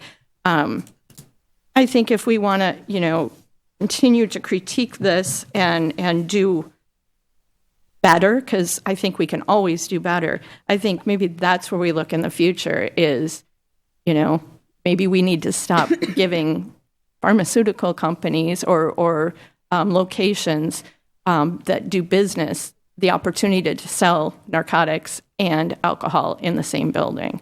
And that's all I'm going to say. Thank you. Alderman Bates. Thank you, Mayor. The first thing, I've got two things. First thing is make sure I'm not the second on this one. Yeah. Definitely not me. The second thing is I was going to ask the Deputy City Attorney, when you say that it's easy enough for us to change the ordinance to limit this, once we've expanded someone's liquor license, do we have that capability? I know that it's extremely difficult to take away someone's liquor license, but just to say we're cutting your footprint back to what it was, is that truly as easy as you say? To change the premises description? Yes. I would defer to the city clerk. She doesn't know either. No, it's not. You can. It's something that the committee and council can do. And additionally, we can always go back to disallowing curbside sales. So Okay. even if their footprint includes the pickup area, you can disallow having outdoor sales. Right. Okay. So that's why it's not Okay. I just want to make sure. Thank hard you. to do. Thank you. Okay. Alderman Stevenson. Thank you, Mayor. I just want to say, I want to confirm a couple of things Alderperson Kuhnson said and also Alderperson Boyette. This is an expansion. This is the ordinance that would deal with the expansion of liquor license to allow alcohol sales on already licensed property. Already licensed property.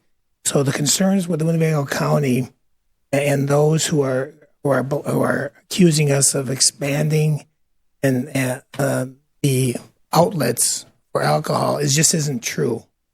We're going to be, and in fact, we're going to make it more difficult for those who want to purchase alcohol by utilizing the click and go versus doing what they can do already on this licensed property, which is go into the store and attempt to buy it immediately. So for those that are concerned about we're even becoming even more accessible, just the opposite. It's already accessible on these sites, and for those that choose to use this method, it becomes much more restrictive.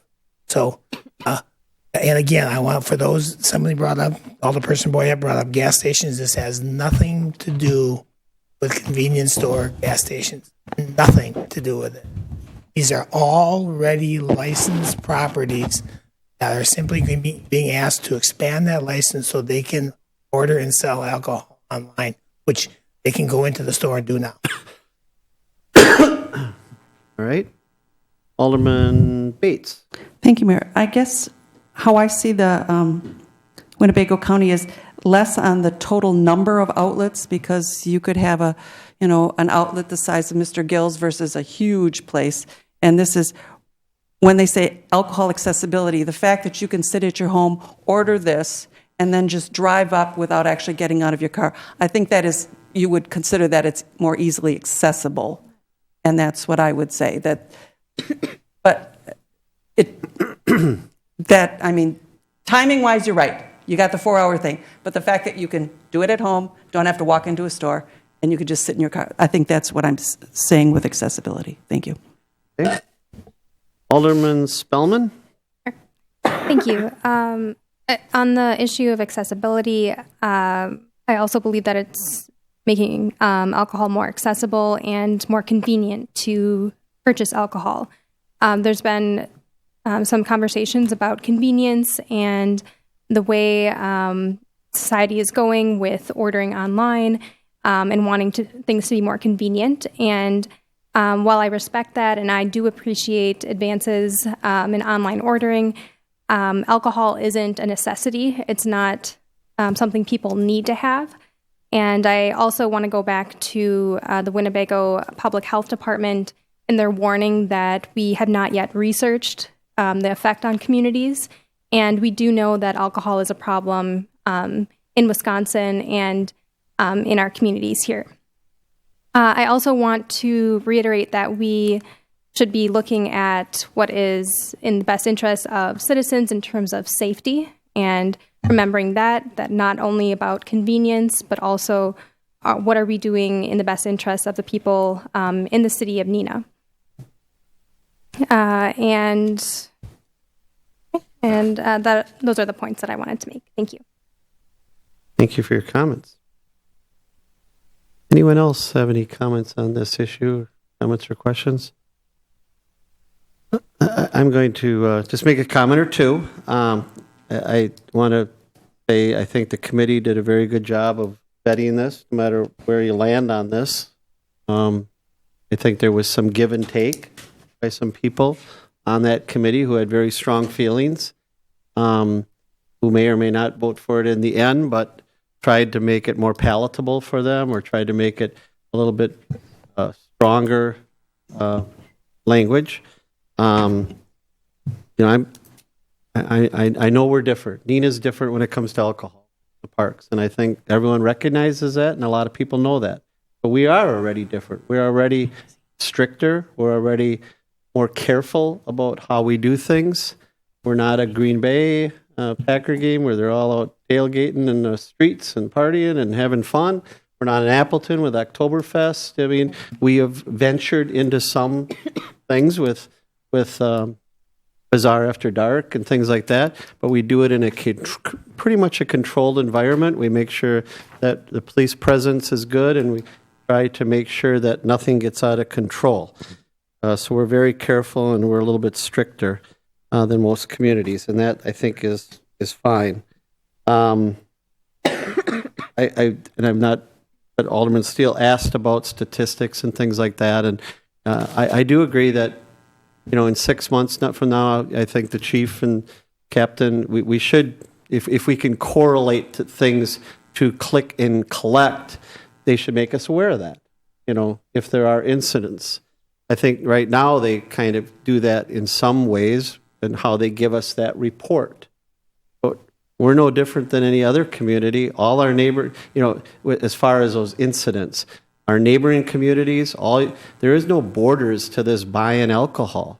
The borders are, you go over the Racine Street Bridge and you can buy whatever you need, and you can do it up till midnight. And so that's difficult to control. We can only control what we control here in the city of Neenah. And that's fine, and I'm glad we do what we do. I'm I'm happy to, I'm pleased to tell folks that when I view the statistics that the police department give, and I go through them closely, things like OWI arrests in Neenah are going down. And OWI arrests are going down in the valley, as I understand it. And it's not for lack of enforcement, because they do high-intensity areas and they do patrols at Appleton. They're going down because attitudes are changing and people's behaviors are changing.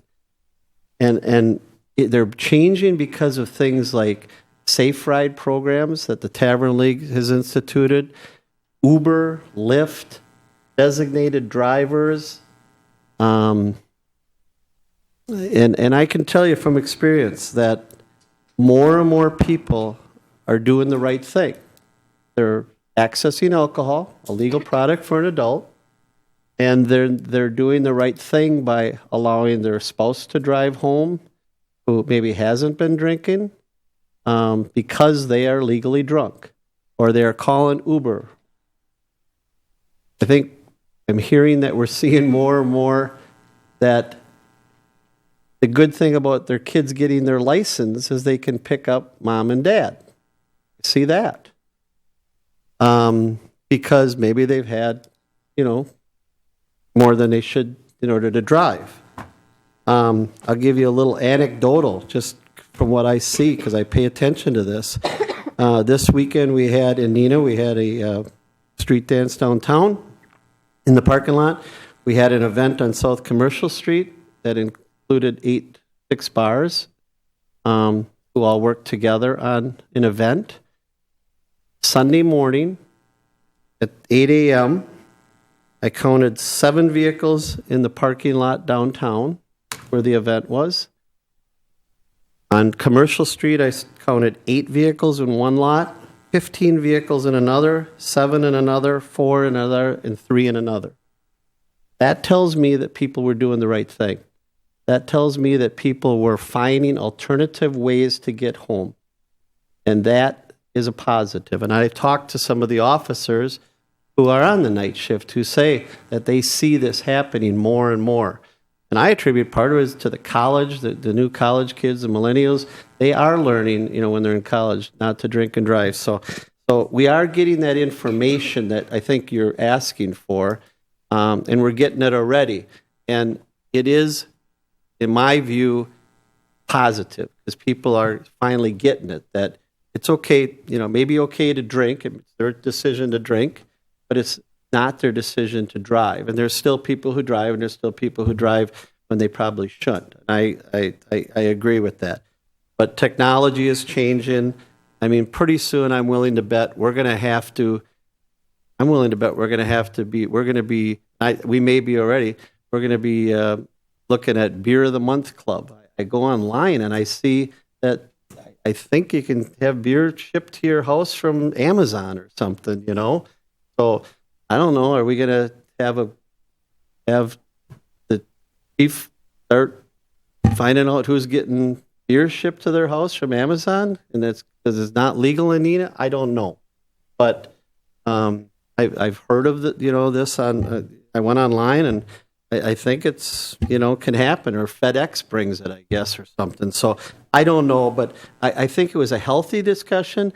I think there was a lot of by the assistant city attorney who listened to the committee and said, yes, but we want to make sure we cross our T's and dot our I's and make this, as Alderman Stevenson points out, even, in some ways more difficult than going in the store. So that's my comments, and whatever they're worth. But I respect each and every one of your comments, and we'll see where the votes lie. Okay? Anyone else? If not, all in favor of the motion, vote aye. All opposed, vote no, using the roll call machine, please.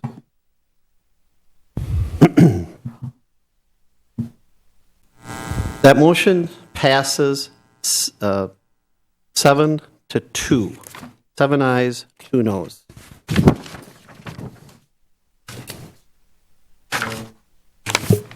Alderman Bates, Chairman Bates.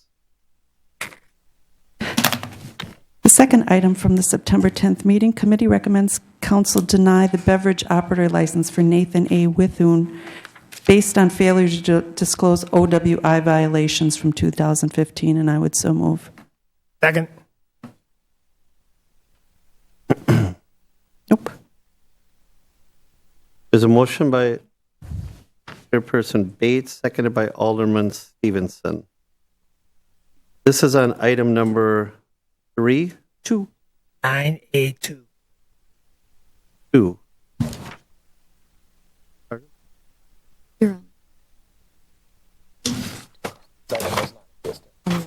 Okay, I apologize. I have a previous agenda. I apologize. So I did not grab the updated agenda again. Sorry. There's a motion and a second. Is there discussion? If not, all in favor will vote aye. All opposed will vote no using the roll call machine, please.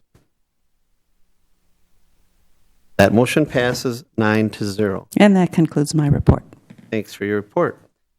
Item number B, we did part of that, but we have one item left. Alderman Erickson. Thank you, Mayor. Reporting out from the Special Finance and Personnel Committee meeting of September 18th, 2019. Item number 1, consideration of committee recommendation regarding the purchase of Badger Books, Image Cast Evolution, which is ICE voting machine, and utilizing central count for processing absentee ballots. And I so move. There's a motion by Alderman Second. Erickson, seconded by Alderman Lane. Discussion on this item. Alderman Erickson, go ahead. Thank you, Mayor. I'd like to ask Stern to come up and just give a quick overview for the rest of the council of what you are proposing.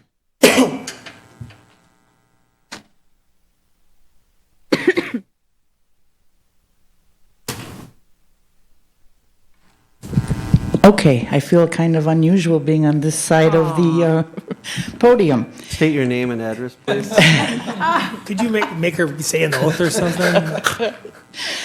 Anyway, the original, the CIP for this year included $48,000 for 24 of the Badger books. And after doing some research into that and some of the things it can and can't do, and with the size of the election coming up next year, the presidential in November, I decided that I would rather increase that purchase to be 30 Badger books. And alongside with that, I would also like to go to a process called the central count for the absentees to take that process away from the polls on election day to kind of alleviate some of the long lines. So I'm going to go with the central count, and that will require me to purchase one more of the ImageCast Evolution voting machines, as well as an additional Badger book. So that brings the Badger book total up to 31, and then I would need to purchase the one ICE voting machine as well. The central count is done at a separate location. They require one voting machine and one Badger book, and they would be responsible to count all absentees, to process them and process them in the Badger book, as well as process them through the ICE voting machine. So with that being said, I think all of that combined will add to the integrity of our election. It will alleviate some of the mistakes that were being made in the larger elections with the confusion with the poll workers. We use some, with the bigger elections, we use some poll workers that aren't trained as well as they should be. We don't use them once every 2 years. It's hard to get them trained when you only use them once every 2 years. So this would alleviate some of that and be great for the integrity of our elections here in Neenah. Thank you. Any other? Okay, thank you. Alderman Coons? Thank you, Mayor. I'm just concerned, the motion made in committee referred to certain dollars and uses of certain funds that aren't reflected in what we have in front of us. And I guess I would ask. Yeah, I would have. I did make a note there. So the motion that was on in committee, can you state the motion? Would you be comfortable, Tammy, with the same motion that was made in committee? Absolutely. That motion, Director Easker, you took notes from that meeting. Could you repeat that motion? Sure. Staff is recommending the purchase of one image cast evolution voting machine plus 31 Badger books for a total cost of $68,931 plus shipping of Badger books, utilizing $48,000 in this 2019 CIP and approximately $21,000 from equipment reserve. That was the full motion. That will be the motion by Alderman Erickson. And the second agrees? Okay, so that is the motion. Right. Thank you for that clarification. Okay, anyone else? See no one else. All in favor, vote aye. All opposed, vote no, utilizing the roll call. Please. That motion passes 9-0. And thank you for your report, and thank you, Clerk Stern, for your work on this topic and elections. I think people at home need to know that we do a pretty good darn job here in the city of Neenah with our elections, our election workers, and taken very seriously. And you do your duty well. So thank you for what you do, and the Deputy Clerk, when it comes to elections here in this community. All right. Item number 10 is special committees and liaisons. The regular plan commission was canceled. Item number B is the Board of Public Works meeting of August 27, 2019. Vice Chairman Bates. Thank you, Mayor. I have several information-only items on interim payments. From the 2019 August 27th meeting, the board approved pay estimate number 6 for contract 3-18 Nature Trail Subdivision Street Construction to MCC Incorporated, 2600 North Romer Road, Appleton, in the amount of $56,605.32. The board approved pay request number 8 for Washington Park, Phase 3, to R&R Wash, Ripon, Wisconsin, in the amount of $44,229.96. The board approved pay estimate number 7 for chemical feed and delivery upgrade to August Winters in the amount of $24,850. Coming from the September 10th meeting, the board approved pay estimate number 5 for contract 2-19 miscellaneous sewer and water main construction and street construction on Stanley Street, Stanley Court, and Thomas Court to Robert J. Immel Excavating Incorporated in the amount of $214,951.50. And lastly, the board approved pay estimate number 2 for contract 4-19 concrete pavement and sidewalk repair to Summers Construction Company Incorporated in the amount of $181,291.25. And that concludes my report. Thank you. Item number D is the Landmarks Commission report. Alderperson Lang. Thank you, Mayor. The Landmarks Commission did not meet in September. However, I just want to remind the council that the Landmarks Commission is sponsoring the Voyager canoe rides this Saturday at the 4th annual Neenah Menasha Intertribal Powwow from noon till 4. So come out and learn about the history of the homes along the Fox River while you're riding on a 25-foot long Voyager canoe. Fun. Item number E, anything from the Neenah Sustainable Neenah Committee, Alderperson Coons? Thank you, Mayor. Just a quick, we're in the process of reorganizing from 19 members down to 9, more manageable levels. So we're trying to regroup and get to more workable scale and hopefully have more meaningful updates in the near future. Neighborhood groups, Business Improvement District, the bid board, Alderperson Lang. Thank you, Mayor. The bid board actually met yesterday morning. There are a couple items. The Downtown Employee Appreciation Day was held on September 12th. It was a little bit of a smaller version due to weather concerns, but it was nonetheless appreciated by all of the downtown workers. Future Neenah's Artworks Uncovered Gallery Night is coming up on October 2nd at the Masonic Lodge from 6 to 9. Tickets are $10. You can find more information on their website. Also, the committee voted to fund hanging basket flowers to replace the flower beds that the bid has been maintaining. So look for that change next year. I think that will be a very positive change in the downtown. And then also just another reminder, please come out to the Neenah Menasha Intertribal Powwow on Saturday, September 21st, from noon to 4. All right. I'll be honest, I am really excited about the baskets. This has been a long discussion on the flower beds with the trees in them. And, Trevor's been involved, Public Works has been involved, a lot of people who know a lot about flowers and a lot about trees and how to maintain them and that. Those of you who've been in communities, I've been in Anchorage, Alaska, I've been in Denver, they have the hanging baskets that, how he explained it to us. They're going to grow them beforehand, put them in, they're there. So these are going to take the place of the on the ground level. So we're going to continue with the grass on the prairie grass, whatever kind of it is on the bottom. But I think it's going to look very neat. Very, very excited about it. So. Bergstrom Mahler Museum report. Alderperson Spellman, is there anything to report? Sure. The last meeting for the Bergstrom Mahler Glass Museum was on August 28th. Some upcoming events.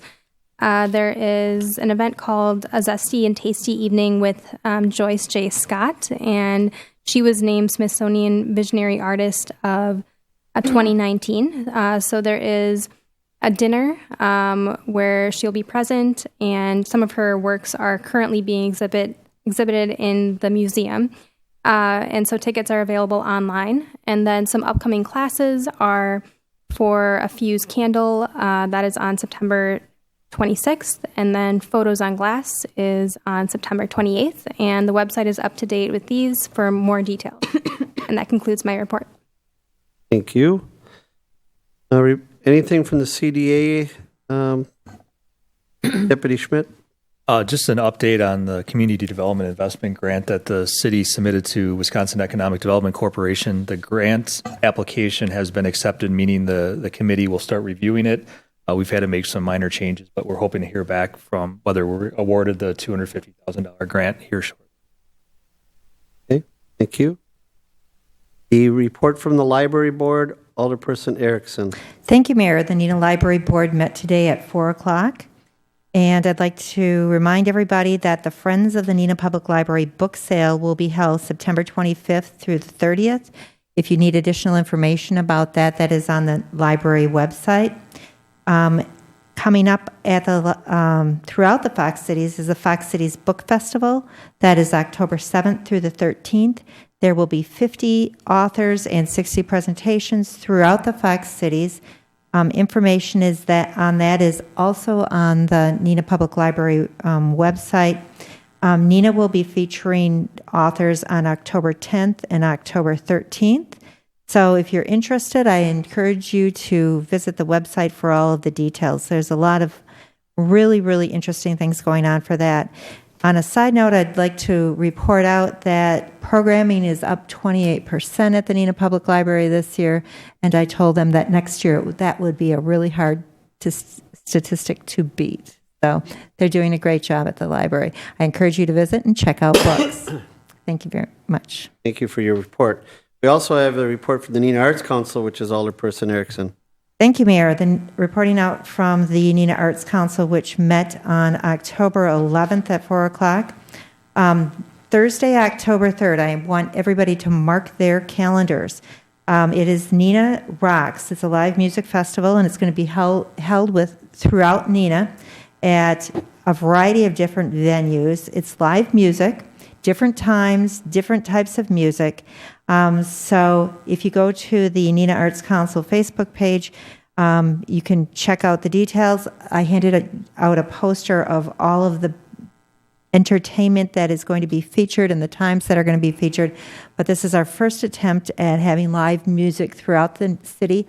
Everybody is really excited about this, and I encourage you to visit at least 3 of the different venues that night. All right. And the powwow. You want to remind people about the powwow? And the Saturday, the powwow is. So they're expecting great weather in the afternoon. The rain will come afterwards. And last year I did the Voyager canoe ride, and it was wonderful to see all of the homes on the backside from the water. So I encourage you to get in line early for that because it's a very, very popular event. Thank you for that reminder. Okay. No petitions. Any council directives anyone would like to pick up tonight? Seeing none. Any unfinished business from anyone? Unfinished business? I have one piece of unfinished business. I'm going to soliciting people who are interested. I believe it's a council appointment, though. The Board of Public Works, Todd. Recall if that's is that a council appointment, Patty? My appointment? Okay. So the alderman that's currently on there has taken a new job out of the area, and it's difficult to make the noon meetings. So if there's someone who would be interested in taking over the Board of Public Works appointment, which normally meets on noon on some Tuesdays, not every Tuesday, but some Tuesdays. It has to be a member of the Public Services and Safety Committee, so that narrows it down. So if someone's on there who has an interest, let me know. Otherwise, I will be choosing. I think it is a mayoral appointment with council confirmation. Okay. Let me bring that up. Kind of narrows it down, but we'll try and see if someone steps up. So, okay? And Alderperson Bates is already on it, so you only have 3 more to choose. So, okay, so I'll be contacting someone to see if they're interested. Alderman Bates. Thank you, Mayor. And I think one of the things you want to mention is about the splash pad and Washington Park dedication that just happened. Thank you. Those of you who were there, thank you for coming. But we had a big crowd. Some of the aldermen took part in this. The neighbors are very excited about it. The community is very excited. There was a lot of people there Saturday morning. Kudos to Mike Cady and the Park and Rec crew. They did an excellent job of making sure the kids had fun and everything.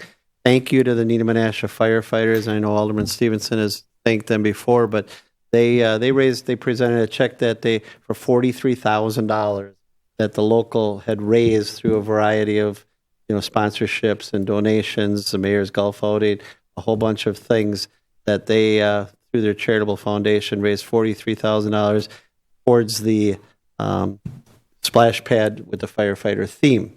The Discovery Field with the children who have some either disabilities or handicaps or whatever, they had a little exhibition. Very fun, very exciting to watch them, and very cool to see the smiles on their face that they have a place to play now that's safe for them, and they have the ability to have fun, and it's really cool. So, and thank to their donor, it's too. not limited to children. Pardon? It's not limited to children. Yeah, not limited to children, adults. There were adults in that. So there's a brand new playground. The pickleball courts are now lined. So the pickleball courts, I believe, are ready to go. The outdoor awnings. So if you want to be in the sun, you can be in the sun. If you don't want to be in the sun, you can get in the awnings.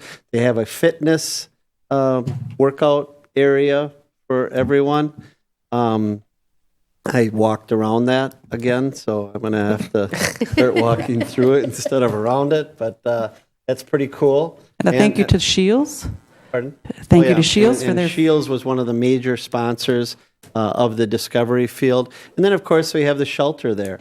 That shelter is going to be a very popular shelter and probably booked up year-round, I would guess, on the weekends. But it is available for rent, and it just went very, very well. So thank you for the reminder of that. So those are the unfinished business that I had. I do have some new business coming up. Item number A, I have a number of appointments to fill, and I'm trying to get a hold of people who are currently in those positions to see if they would like to continue. A few of them, I have to find new people, so I may be reaching out to you to try and have you use your contacts to see if people are interested in certain committees, because it's not like the old days where people volunteered. It's getting tougher and tougher, so we may have to try a little harder to get some of these people to volunteer. But I do have an appointment coming up under new business, fill the expired term of John Rather and Lee Erickson on the Neenah Harbor Committee for a 3-year term to expire October 2022, and that will be considered at the October 2nd meeting. I will be contacting them. I know both of them are good members of that committee, but I'll be bringing that back October 2nd. With regards to any other announcements or business, I just have a couple. I did want to note, because this will be on TV and a lot of people watch it, the revaluation, and to also tell you the revaluation, the numbers, people's individual valuation of their properties went out. Open book was held for 3 days last week. I think we were somewhat surprised. There was about 120, around that number, of people that took advantage of the open book and met with the assessors or with the people upstairs to talk about their assessment. There will be an official board review. Those board review requests, I believe, have to be in by October 25th, September 25th. Is that correct? October 25th. 21st? Okay, right? I just want to make sure I'm giving correct information. So those requests have to be in by October 21st, right, Brad? Okay, so by October 21st, and then the board of review starts on the 23rd, I believe. So that I will say this: it went better than expected. They did a great job of meeting with people. Chris and I and Brad and others, along with Mike and others, we continue to work on the 2 downtown projects that are close. The PFAS problem has kind of hurt one of those projects a little bit, or at least made it a pause. Governor Evers, the legislature, DNR, they're working on the PFAS issue statewide, and it's somewhat up in the air yet, so that's happening. You've seen some dirt being turned on Winneconne Avenue for the townhouses that are going in currently behind Kruger's. That dirt is being turned. I talked to Mr. Vandiat, and they are going to start very, very shortly with turning the ground and that, and putting in foundations and things like that. The Pendleton project is going on well, and is being done. Some of the aldermen and myself met with some of the nearby residents to hear some of their concerns, and I relayed them all to the developer, and that's happening. So I do have a fairly, we're just trying to find a date to meet with the CN Railroad. I finally got, I think, through to the right person because they have so many people you can call, but they've agreed to meet with me regarding the yard off of Main Street and how at times it looks, and see if we can try and make that a little bit better, because I do get a lot of calls from people asking about that. So and so those are just a quick update from people. I hope you all saw that the shooting with the officer that has been a decision has been rendered by the Winnebago County DA, and we will be wrapping up our construction season very soon. Stanley Street and Thomas Court, I believe curb and gutter are being poured this week, and next week we hopefully, weather permitting, will get going on the surface and that, because I have been talking to some people about that, but those projects are moving along, right, Jerry? So, okay, with that, that's what I have. Does anyone else have anything? Otherwise, there's a motion in order. Mayor.